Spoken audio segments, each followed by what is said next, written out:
make the trek out to Burning Man for a weekend a day. After a lot of work, oh, there's a lot of play. Party, party, party, drama, drama, drama, bitch, bitch, bitch. Year after year, they come back to scratch that itch. They all say their lives have been changed. After many years, lives have been rearranged. That change is what this show is all about. You'll see the impact of Burning Man up and out. So sit back, relax, and cancel all your plans. These are the stories about the shadow of the man.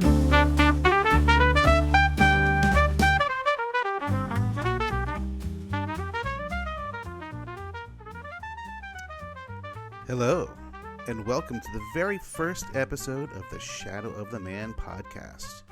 I'm your host, Andy. Yes, that Andy. So what is life like after Burning Man? For that matter, what is Burning Man?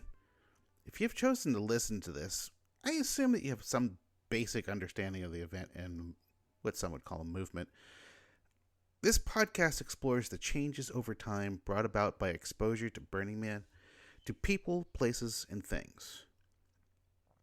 Now, to start off these conversations, it's important to ground ourselves.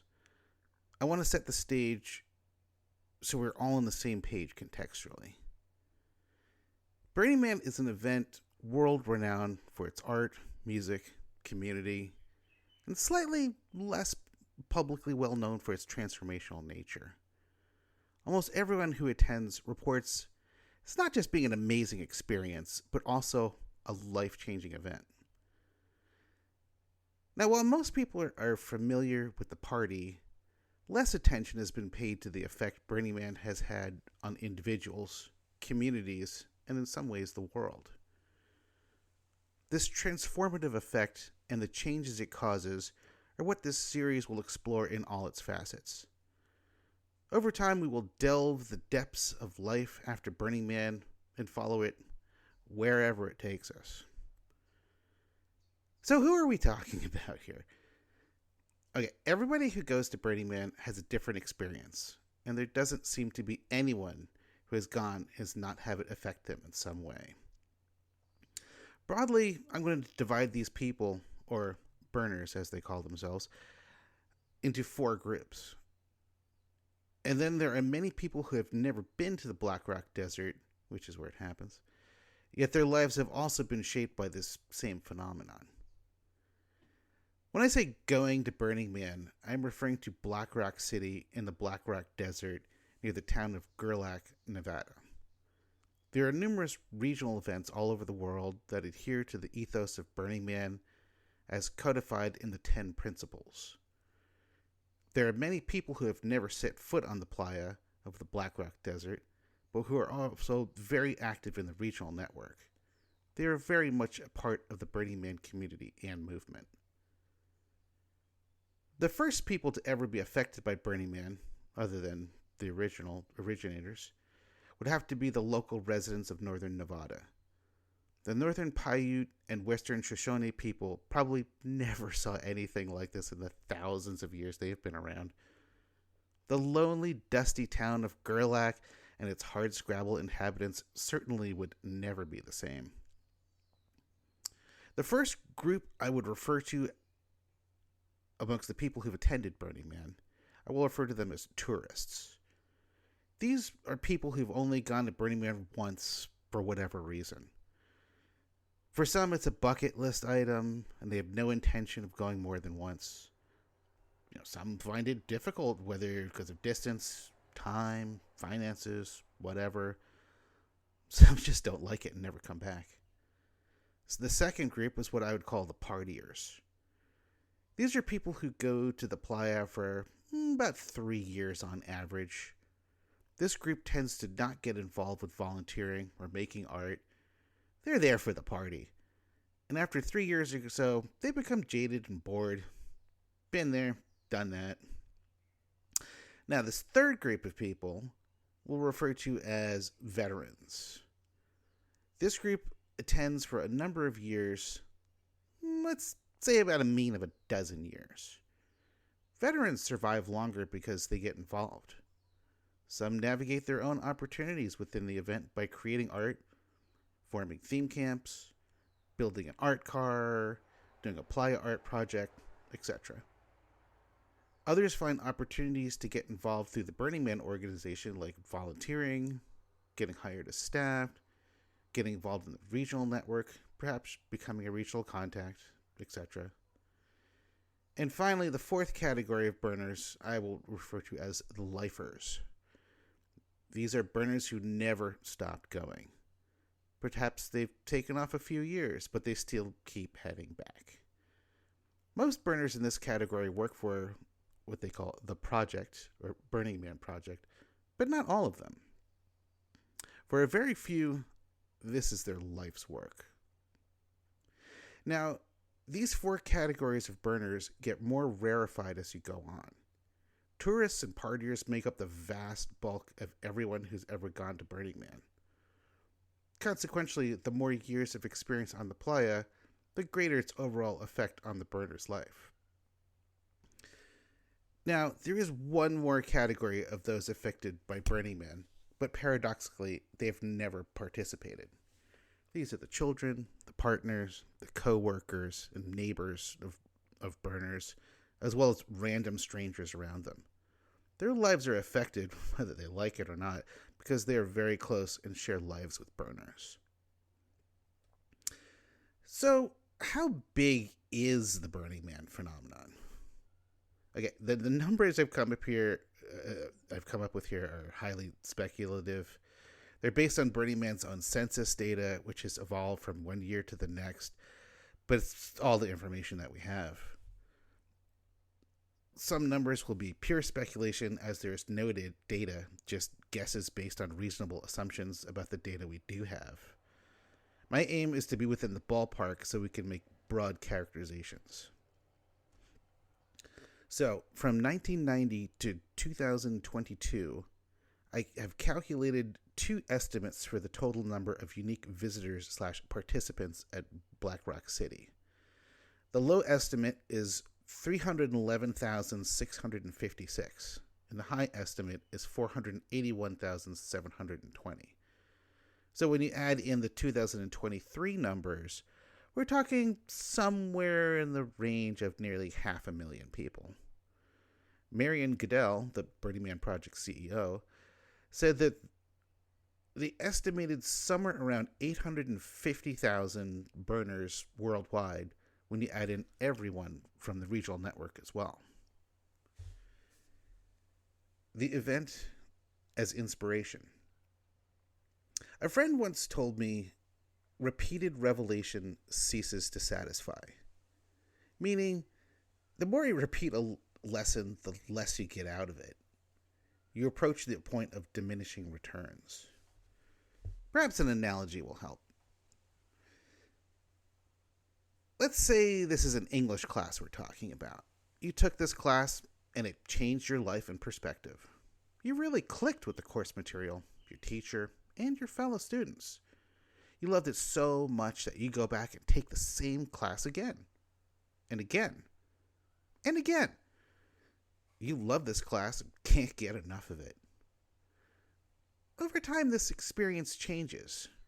Your fellow students move on to other subjects and classes. Your professor moves on, and the core subject doesn't have that same fresh excitement.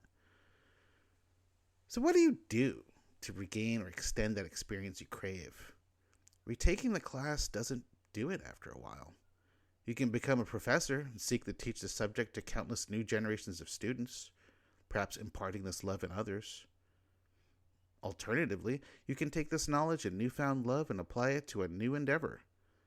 You can take your experience and creativity and generate something entirely new that the world has never seen before. You could maybe change the world with it. I assert that this is the prime experience of Burning Man. It is an experiment in living.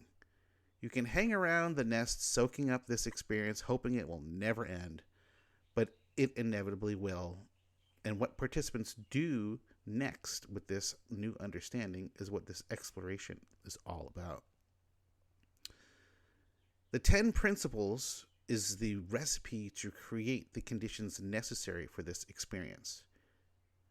Unlike what many people think, it is not actually a dogma. And what exactly is this life lesson? There's no universal definition. It is different for each participant. If you're curious about my definition, it's something I call the connection hypothesis. The evolution of the man. Famously, this whole story starts on Baker Beach in 1986 with Larry Harvey and Jerry James and friends building a wooden man on the summer solstice. This event was repeated each year until 1990 when it became too big and unruly and the park police shut it down. In 1990, the San Francisco Cacophony Society invited Larry to bring his man to the Black Rock Desert for their Zone Trip number 4. There was also another group there doing very similar activities called Desert Site Works that heavily influenced what would become Burning Man. By 1993, this Labor Day weekend event in the Black Rock Desert evolved into its own entity. It subsumed elements from the Cacophony Society and Desert Site Works and evolved beyond them, attracting new participants. By 1996, the event grew to about 8,000 participants, and the volunteer group that ran the show strained to manage the event. For the first time, there were a few tragic deaths and a whole host of chaos. When the dust settled, older originators left saying it should be shut down, while more recent participants banded together under Larry Harvey's leadership to right the ship, organize, and incorporate. Growth slowed from the yearly doubling as time went on, but the population continued to rise. Finally, in 2011, the event sold out for the first time, as the Bureau of Land Management capped the number of tickets based on how many people the local infrastructure could handle.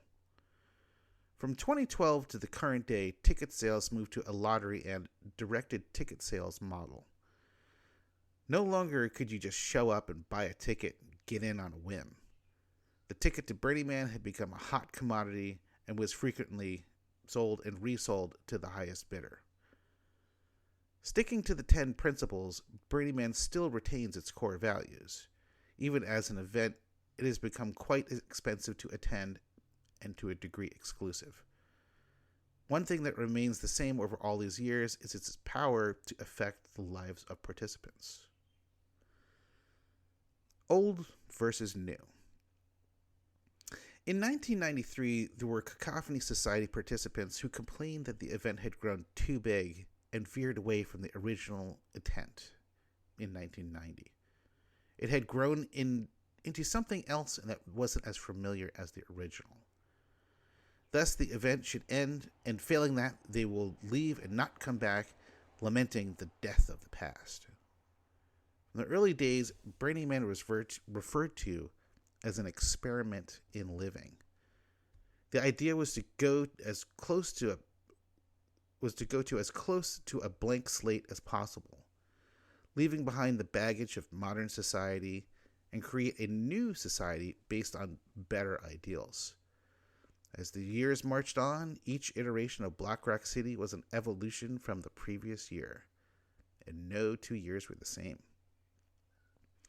Burners who attended for many years and those returning after a good absence, what they experience now had evolved far from what they had originally experienced. Like most things in life, your first experience with something is usually the most memorable, and what you measure ensuing similar experiences too. It has been quite common for veteran burners to walk away claiming the event has changed beyond what they remembered and loved. Sometimes these burners would take their experience and knowledge home and attempt to recreate this experience in a regional group. Others would melt into what burners call the rest of the world, the default world, yet they would retain these ideals and have them subtly guide their lives. The other 51 weeks of the year. Most burners take their playa experience home, and consciously or not, it changes how they interact in their world. Many burners simply melt back into the default world after a period of decompression. Some burners try to keep the interactive flame alive all year long by participating in year-round Burning Man activities. Over the years, different groups have sprung up to facilitate the spread of the playa into the rest of the world. The Burning Man Project has developed programs to manage these needs. Black Rock Arts Foundation was one of them, the Burning Man Network, Burners Without Borders. So why are you here? This podcast is all about exploring how Burning Man has changed people, places, and things. Everyone who participates has their own unique experience and takeaway. Yet the one bedrock commonality is that everyone says Burning Man has changed their life. In a series of interviews with notable burners, you will be exposed to the stories that can shed light on this transformational experience. You will learn the backstories and historical details that are not commonly known. I aim to put the human back into the legend and provide a platform for the many unsung heroes to tell their own tale as they see fit.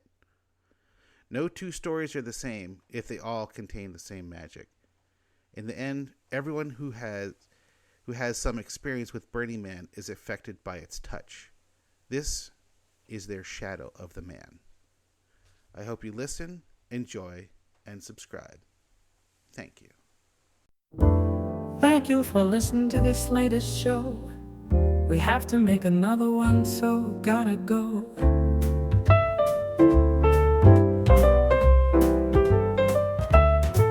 Don't worry, for next month we already have one in the can.